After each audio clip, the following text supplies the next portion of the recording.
आंध्र प्रदेश के काकीनाडा के नेत्रहीन स्कूल के प्रिंसिपल की गुस्साए लोगों ने बुरी तरह से पिटाई कर दी। ये पिटाई उस वीडियो के सामने आने के बाद की गई जिसमें उनके स्कूल का एक टीचर 3 नेत्रहीन बच्चों को बेरहमी से पीट रहा था। बच्चों की पिटाई का वीडियो सामने आने के बाद लोगों का गुस्सा फूट पड़ा। उन्होंने स्कूल पहुंचकर प्रिंसिपल के केबिन में घुसकर बुरी तरह से उसे पीटा।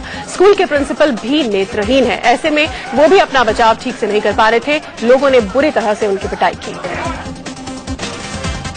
नेत्रहीन बच्चों की पिटाई से लोग इस कदर गुस्से में थे कि उन्होंने स्कूल के दूसरे स्टाफ को भी नहीं बख्शा। स्कूल के ही एक दूसरे टीचर को भी लोगों ने लात घूंसों पर रख लिया। स्कूल परिसर में ही इस टीचर की बुरी तरह से लोगों ने पिटाई कर दी। दरअसल आंध्र प्रदेश के काकीनाडा के एक रेजिडेंशियल स्कूल में 3 नेत्रहीन बच्चों की पिटाई का वीडियो सामने आया था, जिसमें स्कूल का प्रिंसिपल 3 बच्चों को बेरहमी से पीट रहा था। हाथ में छड़ी लिए ये प्रिंसिपल हैवान बना हुआ था। हैवान बनी इस प्रिंसिपल ने जिन 3 बच्चों को जानवरों की तरह पीटा, उन सभी की उम्र 10 साल से कम है। इस प्रिंसिपल की करतूत का खुलासा न होता अगर बच्चों की पिटाई का वीडियो सामने नहीं आता। ये वीडियो इस प्रिंसिपल की हैवानियत की कहानी बयां कर रहा है। बच्चे दर्द से चिल्ला रहे थे, रहम की गुजारिश कर रहे थे, लेकिन प्रिंसिपल को उन पर दया नहीं आ रही थी। मार से बचने के लिए बच्चे प्रिंसिपल की छड़ी पकड़ रहे थे, लेकिन प्रिंसिपल पर तो जैसे भूत सवार था। वो छड़ी छुड़ाकर फिर से बच्चों को पीटने लगता। पिटाई का ये दिल दहला देने वाला वीडियो सामने आने के बाद पुलिस हरकत में आई। पुलिस ने इस रेजिडेंशियल स्कूल के प्रिंसिपल को गिरफ्तार कर लिया। आरोपी प्रिंसिपल के खिलाफ कड़ी कार्रवाई की तैयारी की जा रही है। आंध्र प्रदेश के मुख्यमंत्री चंद्रबाबू नायडू ने नेत्रहीन बच्चों की पिटाई के इस मामले को शर्मनाक बताया है। उन्होंने इस मामले में रिपोर्ट तलब करते हुए जांच के बाद कड़ी कार्रवाई का भरोसा दिलाया है।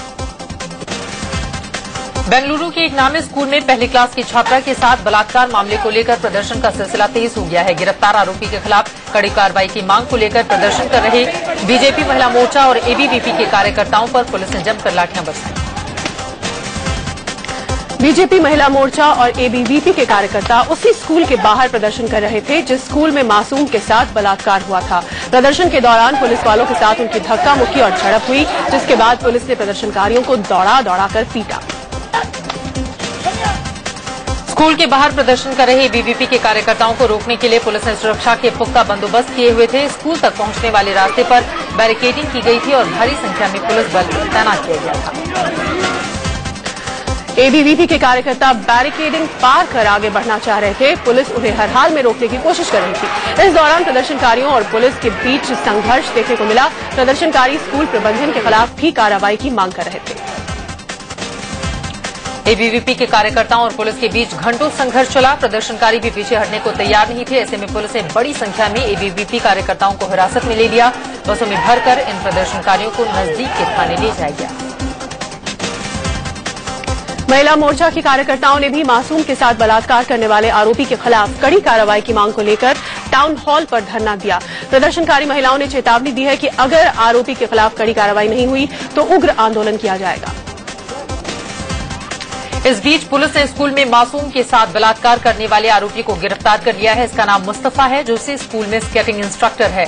पुलिस ने मुस्तफा का मोबाइल और लैपटॉप जब्त कर लिया है, जिसमें बच्चों के साथ अश्लील हरकत की तस्वीरें मिली हैं।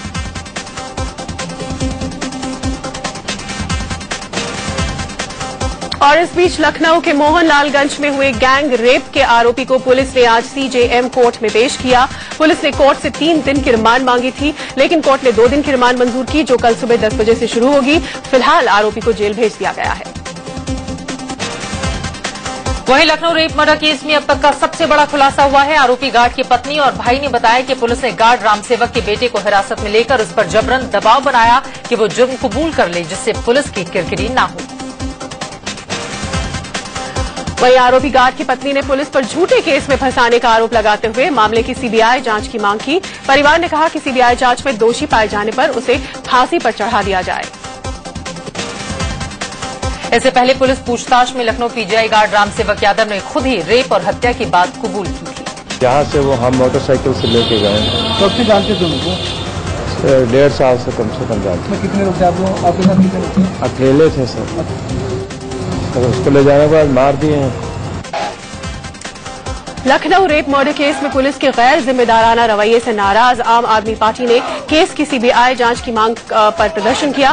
संजय सिंह ने परिवार को मुआवजा देने की मांग करते हुए पुलिस को 7 दिन के अंदर केस को सुलझाने की चेतावनी दी। यूपी में दरिंदगी थमने का नाम नहीं ले रही है। मथुरा में एक दलित लड़की से गैंगरेप का मामला सामने आया है। गांव के ही 6 लोगों पर गैंगरेप का आरोप है। पुलिस ने केस दर्ज कर जांच शुरू कर दी है। लड़की गांव में हो रहे देवी जागरण में गई थी। उसी दौरान गांव के 6 दरिंदों ने उसे अगवा किया और गैंगरेप किया। उसके साथ आरोपियों ने पीड़ित को जान से मारने की धमकी भी दी। फिलहाल सभी आरोपी पुलिस की गिरफ्त से बाहर हैं। यूपी के राज्यपाल अजीज कुरैशी ने रेप को लेकर बड़ा ही विवादित बयान दिया है। उन्होंने कहा कि भगवान भी अवतार लेकर आ जाएं तो रेप को रोक नहीं सकते। सारी अगर आप आर्मी सारी पुलिस फोर्स भी लगा दें तो भी रेप को खत्म तो नहीं कर सकते आप। अगर इन सब rape can not be stop, even भगवान भी अवतार लेके अगर आए तो शायद मुमकिन है रुक जाए वाकई। यूपी में रेप की बढ़ती वारदातों का मामला फतेहपुर की सांसद निरंजन ज्योति ने लोकसभा में उठाया और यूपी सरकार को घेरा। लोकसभा में मौजूद एसपी सुप्रीमो मुलायम सिंह यादव ने इस पर आपत्ति जताई और कहा कि बीजेपी झूठ फैला रही है। बदायूं गैंगरेप पीड़ितों का फिर से पोस्टमार्टम कराने के लिए उनके शव को बाहर निकालने में नाकाम रहने के बाद अब सीबीआई पीड़ितों के निजी सामानों और वेजाइनल स्वैब्स को डीएनए जांच के लिए हैदराबाद की एक प्रयोगशाला में भेजेगी। सूत्रों के मुताबिक सीबीआई ने फॉरेंसिक विशेषज्ञों के 3 सदस्यीय पैनल के सुझाव पर पीड़ितों के कपड़े और वेजाइनल स्वैब्स अपने कब्जे में लिए हैं, जिसे जल्द ही डीएनए जांच के लिए हैदराबाद भेजा जाएगा, जिसकी रिपोर्ट लगभग 1 सप्ताह में आएगी। दिल्ली के कोटला मुबारकपुर में नॉर्थ ईस्ट के युवक की हत्या के मामले में पुलिस ने 3 आरोपियों को गिरफ्तार कर लिया है। पकड़े गए आरोपियों के नाम राजीव, संजय और शक्ति बताए जा रहे हैं। 2 आरोपी अभी भी पुलिस की पकड़ से बाहर हैं। दिल्ली के कोटला मुबारकपुर इलाके में नॉर्थ ईस्ट के सलोनी नाम के एक युवक की पीट कर बेरहमी से हत्या कर दी गई थी। 5 दबंगों ने इस वारदात को अंजाम दिया था। सलोनी के एक जानने वाले ने बताया कि बदमाश ऑल्टो कार से आए थे। 30 साल के जिस लड़के की हत्या की गई वो मणिपुर का था और दिल्ली के मुनीरका इलाके में रहता था। रविवार के दिन वो अपने दोस्त से मिलने कोटा मुबारकपुर आया था। वहीं कुछ लोगों ने उसकी पीट कर हत्या कर दी।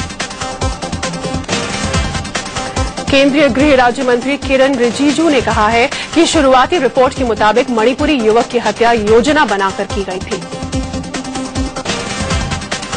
मणिपुर के युवक की हत्या के विरोध में धरना प्रदर्शन का दौर भी शुरू हो गया है। दिल्ली के कोटा मुबारकपुर इलाके में थाने के बाहर नॉर्थ ईस्ट के लोग इंसाफ की मांग को लेकर धरने पर बैठ गए हैं। इन लोगों ने आरोपियों की जल्द गिरफ्तारी की मांग की।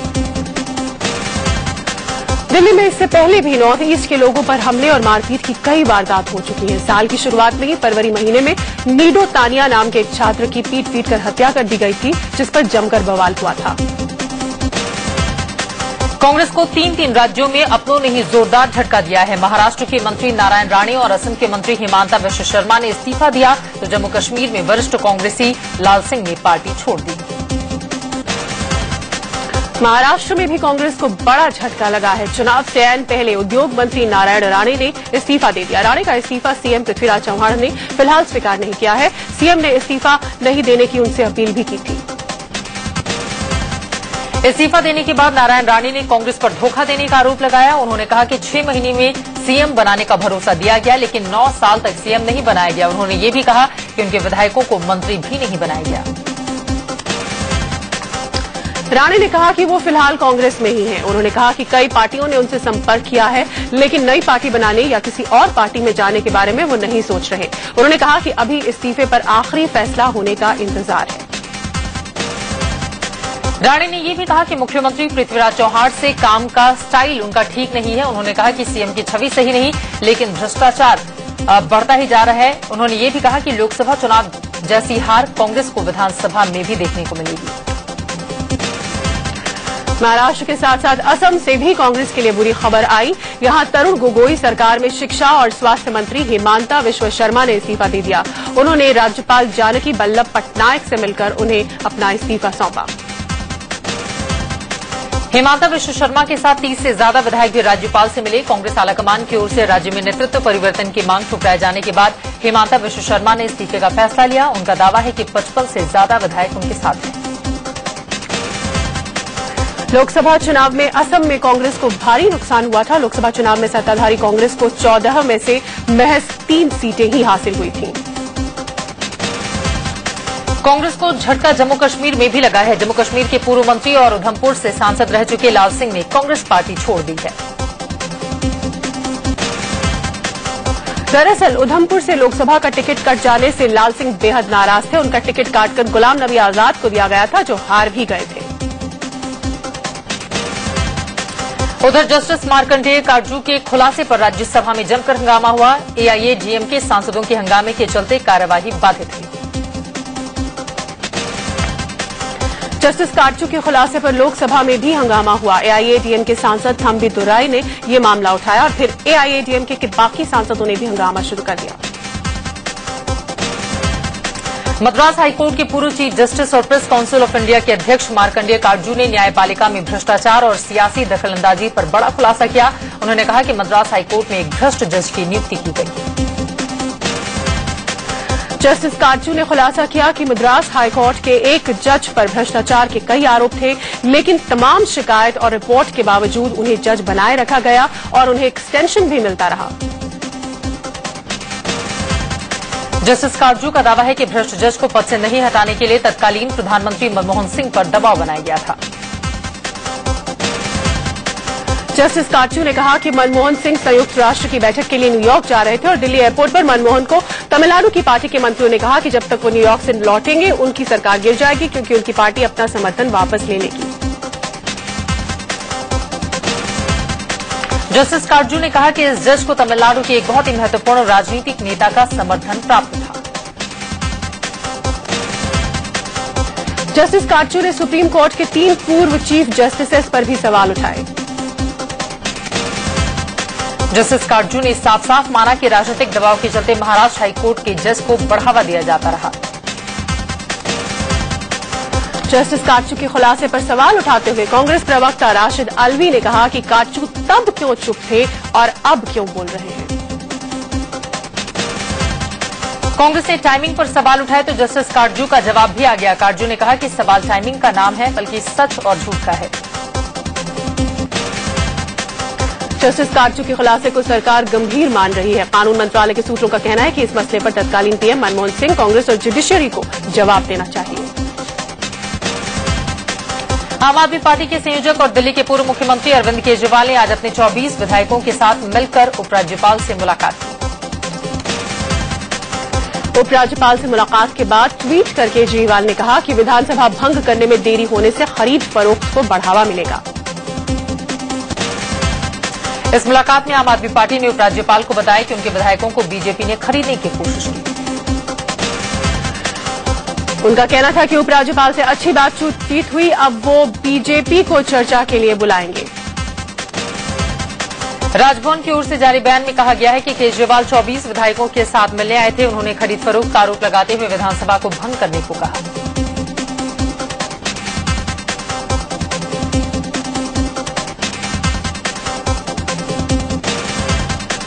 उपराज्यपाल से मिलने आम आदमी पार्टी के 2 विधायक मनिंदर सिंह धीर और राजेश गर्ग नहीं पहुंचे थे। उपराज्यपाल से मिलने के बाद केजरीवाल सीधे राजघाट पहुंचे। यहां उन्होंने महात्मा गांधी की समाधि की परिक्रमा की और ध्यान भी लगाया।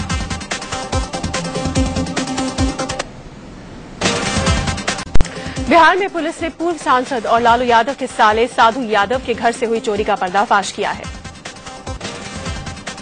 लालू यादव के साले साधु यादव के घर पटना के फुलवारी शरीफ इलाके के मित्र मंडल कॉलोनी से 12 जून 2014 को चोरी हुई थी। पुलिस ने कुंदन, संतोष और विकास नाम के 3 आरोपियों को चोरी के रुपयों और जेवरात के साथ गिरफ्तार किया है। बिहार में हाल ही में नेताओं के घर से हुई चोरी का ये दूसरा मामला है।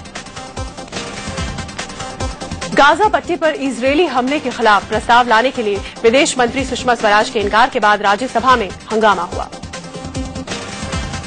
बिहार में विधानसभा की 10 सीटों के लिए होने वाले उपचुनाव के लिए लालू प्रसाद यादव और नीतीश कुमार ने हाथ मिला लिया है। बिहार के मुख्यमंत्री जीतन राम मांझी ने खुद आरजेडी जेडीयू के मिलकर उपचुनाव लड़ने का ऐलान किया है। अयोध्या में विवादित ढांचा विध्वंस मामले में विशेष न्यायाधीश ने उन्नाव से बीजेपी सांसद साक्षी महाराज को भगोड़ा घोषित कर दिया है।